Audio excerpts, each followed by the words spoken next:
Imagine living in a time when a strange illness, a failed crop, or a neighbor's odd behavior could spark panic and accusations of witchcraft. For centuries, people across the globe believed in witches. Men and women thought to wield dark powers, cast spells, and harm others. But why did so many people believe in something that seems so irrational today? The answer lies not in superstition alone, but in a fascinating mix of science, psychology, and a society.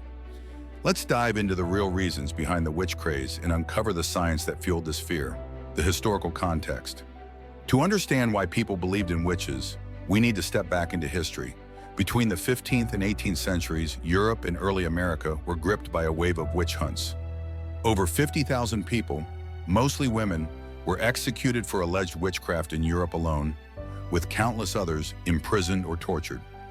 In 1692, the Salem witch trials in Massachusetts saw 20 people executed and over 200 accused. But what made entire communities turn against their neighbors? Life in these times was tough. Disease, famine, and war were constant threats. Most people lived in small, tight-knit communities where everyone knew each other's business. Religion played a massive role, and the Christian church, both Catholic and Protestant, taught that the devil was real and actively working to corrupt humanity. This belief set the stage for fear of witches, who were seen as the devil's agents. But it wasn't just religion. Science, or the lack of it, played a huge part. People didn't understand many natural phenomena, like storms, crop failures, or sudden illnesses. Without modern medicine or scientific explanations, they often turned to supernatural causes. If a cow stopped giving milk or a child fell ill, a witch might be blamed. This mix of fear, ignorance, and religious fervor created a perfect storm for witch hysteria. The science of fear. Why were people so quick to point fingers? The answer lies in how our brains work. Humans are wired to find patterns and explanations, even when none exist. This is called Pareidolia, the tendency to see meaningful patterns in random events. For example, if two people in a village got sick after an old woman walked by, people might connect the events and assume she cursed them. This wasn't stupidity. It was the brain trying to make sense of a scary, unpredictable world. Another psychological factor is confirmation bias. Once someone was accused of being a witch, others would look for evidence to support the claim. A strange mark on their body? A witch's mark? A bad harvest after an argument? Proof of a curse. People ignored evidence that didn't fit their beliefs, reinforcing the idea that witches were real. Fear also spreads like wildfire, thanks to a phenomenon called social contagion. In small communities, one person's panic could quickly infect others. During the Salem witch trials, for instance, a group of young girls claimed to be bewitched, sparking mass hysteria. Their dramatic behaviors, convulsions, screaming, and fainting, convinced others that witches were at work. Modern science suggests these girls might have been suffering from stress, illness, or even mass psychogenic illness, where psychological stress manifests as physical symptoms shared by a group. The role of disease. Imagine a village where people suddenly fall ill, twitch violently, scream about invisible needles, or speak in strange tongues. No doctors, no science, just fear. In such a world, how do you explain the unexplainable? In the pre-modern era, disease wasn't just a health crisis, it was a spiritual emergency. With no knowledge of viruses or bacteria, people turned to the supernatural for answers. Witches, they believed, brought sickness with a curse or a glance. One shocking theory suggests that ergot poisoning, a toxic fungus in rye, may have fueled the infamous Salem witch trials. Hallucinations, convulsions, burning limbs, classic symptoms of ergotism, mirrored the bewitched behavior of the afflicted girls. Could bad bread have sparked one of the darkest chapters in American history? Mental illness added to the chaos. In a time before psychiatry, those suffering from schizophrenia or bipolar disorder were seen as vessels of the devil. Hearing voices or talking to oneself wasn't a medical issue, it was witchcraft. And in communities desperate for control, that meant punishment. What we now diagnose with medicine, they condemned with fire. The terrifying truth? Much of history's witch hysteria may have been sparked by nothing more than moldy grain and misunderstood minds. Environmental and social stressors. The environment also fueled witch fears. Harsh winters, floods, or droughts could destroy crops, leaving communities hungry and desperate. In Europe, the Little Ice Age, roughly 1300 to 1850, brought colder temperatures and unpredictable weather, leading to frequent famines. When crops failed or livestock died, people looked for someone to blame. Often it was a marginalized person, like an elderly widow or a socially awkward neighbor, who was accused of cursing the land. Social dynamics made things worse. Women, especially those who didn't fit societal norms, were prime targets. In a patriarchal world, women who were independent, outspoken, or unmarried were seen as threats.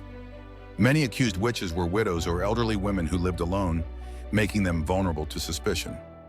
Accusations often stemmed from personal grudges or economic disputes. If a neighbor's cow died after an argument, they might accuse the other party of witchcraft to settle the score. Poverty and inequality also played a role. Wealthier community members sometimes accused poorer ones to seize their property or deflect blame. In some cases, accusing someone of witchcraft was a way to explain away guilt or misfortune. For example, if a mother lost a child to illness, blaming a witch might ease her pain by giving her someone to hold responsible. The power of religion. Religion was a driving force behind witch beliefs. In medieval and early modern Europe, the Catholic Church taught that the devil was constantly tempting people to sin. When Protestantism emerged, it doubled down on this idea, emphasizing spiritual warfare between good and evil. Witches were seen as people who made pacts with the devil, gaining magical powers in exchange for their souls. Religious texts like the Malleus Maleficarum, 1486, a guide to witch hunting, fanned the flames.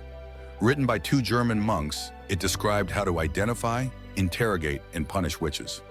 It claimed witches could fly, cast spells, and harm others through magic. The book was wildly popular and spread fear across Europe. Its detailed descriptions of witches' supposed powers made people believe these threats were real. Confessions, often obtained through torture, further fueled the hysteria. Accused witches were subjected to brutal methods like waterboarding or the swimming test, where they were thrown into water to see if they floated, a sign of guilt. Under such duress, many confessed to impossible things, like flying on broomsticks or meeting the devil. These confessions were taken as proof, perpetuating the cycle of fear. The role of authority. Witch hunts weren't just grassroots movements. They were often driven by authorities. Kings, judges, and religious leaders had the power to legitimize accusations. In some regions, witch hunting became a business, with professional witch finders paid to root out suspects. For example, Matthew Hopkins, England's infamous witch finder general in the 1640s, was responsible for hundreds of executions. Courts often relied on flimsy evidence, like spectral evidence, testimony about dreams or visions of a witch's spirit. In Salem, this type of evidence was initially allowed, leading to a flood of accusations. When authorities endorsed these beliefs, it gave ordinary people permission to act on their fears. The decline of witch beliefs. By the late 17th century, the tide began to turn. The Age of Enlightenment brought new ideas about reason and science. People started questioning old superstitions, and advances in medicine and agriculture provided better explanations for illness and crop failures. For example, the discovery of germs in the 19th century helped demystify diseases once blamed on witches. Legal systems also changed. Courts began requiring stronger evidence, and torture was phased out in many places. In 1735, England passed the Witchcraft Act, which treated witchcraft as a superstition rather than a crime, effectively ending executions. In Salem, the trials ended abruptly in 1693 when the governor's wife was accused, prompting him to halt the proceedings. Education and literacy also played a role. As people became more educated, they were less likely to believe in supernatural causes. Skeptics like philosopher Baruch Spinoza and scientist Robert Boyle argued against the existence of witches, paving the way for a more rational worldview. Modern echoes. While witch hunts may seem like ancient history, the psychology behind them still influences society today. Back then, people feared what they couldn't explain, disease, death, or natural disasters. In their search for answers, they often turned to scapegoating. This meant blaming someone, usually a powerless group, for causing the problem. Accusations of witchcraft were often driven by panic, superstition, and social pressure rather than facts. Fast forward to modern times and we still see similar patterns. When society faces a crisis, fear and confusion can spread faster than the truth. People start blaming others, especially groups seen as outsiders. This was clear during the COVID-19 pandemic, when some communities were unfairly blamed for spreading the virus. Conspiracy theories linking vaccines to microchips or 5G towers to illness gained traction, even though science proved them wrong. These ideas, like the witch trials of the past, were driven by uncertainty and mistrust. Social media also plays a role, much like rumors in old villages. Once an idea spreads, even a false one, it's hard to stop. The more people believe it, the more pressure others feel to agree. This is groupthink, another force behind historical witch hunts. By studying the psychology of witch hunts, we can understand how fear, misinformation, and social dynamics fuel modern-day scapegoating. Recognizing these patterns helps us stay alert, think critically, and respond to fear with reason instead of blame. The lesson is clear. We must learn from the past to protect our future. In conclusion, the belief in witches wasn't just about superstition. It was rooted in the human need to explain the unexplainable. A mix of psychological tendencies, unexplained diseases, environmental stress, and religious fervor created a world where witches seem real. Science has since unraveled many of these mysteries, from ergot poisoning to mental illness, showing us that fear often stems from what we don't understand. By studying the witch hunts, we learn not only about the past, but also about ourselves. Our brains are still wired to find patterns and scapegoats, especially in times of crisis. The next time you hear a wild rumor or see a group being unfairly blamed, remember the witches and the science that shows us how fear can distort reality. Enjoyed this?